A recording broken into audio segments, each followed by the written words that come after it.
মুক্তির মূলমন্ত্র ইসলামী শাসনতন্ত্র স্লোগানকে সামনে রেখে নির্বাচনী গণসংযোগ ও তৃণমূল সম্মেলন করেছেন নাটোর ৪ গুরুদাসপুর বড়াইগ্রাম আসনের ইসলামী আন্দোলন বাংলাদেশ মনোনীত হাতপাখা প্রতীকের এমপি পদপ্রার্থী আলহাজ মাওলানা মোহাম্মদ এমদাদুল্লাহ।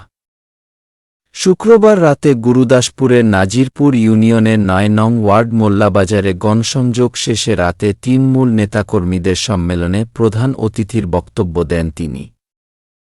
জানা যায়, গণসংযোগে শুধু নেতা নয়, নীতির পরিবর্তন চাই এর লিফলেট বিতরণ, বাজারের মানুষদের সাথে হাত মিলিয়ে ও কলাকলি করে ব্যাপক প্রচারণা চালান হাতপাখার এই সংসদ সদস্য প্রার্থী।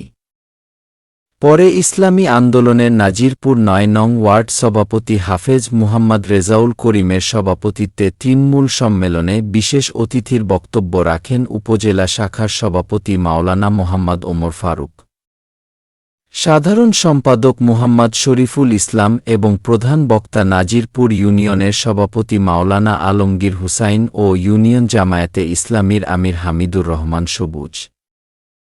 অন্যদের মধ্যে ইসলামী আন্দোলনের জেলা সদস্য মাওলানা আব্দুস সামাদ, গুরুদাসপুর উপজেলা সহসভাপতি মাওলানা আব্দুর রশিদ, অর্থ সম্পাদক আব্দুল গফুর মোল্লা, প্রচার সম্পাদক ফিরোজ হোসেন, সদস্য আবুল বাশার, মাওলানা আজিম উদ্দিন। ইসলামী যুব আন্দোলনের উপজেলা সহসভাপতি মাওলানা ইব্রাহিম হোসেন, ইউনিয়ন সাধারণ সম্পাদক ইমরান হোসেন ও মুজাহিদ কমিটির উপজেলা সাধারণ সম্পাদক এনামুল হক বক্তব্য দেন।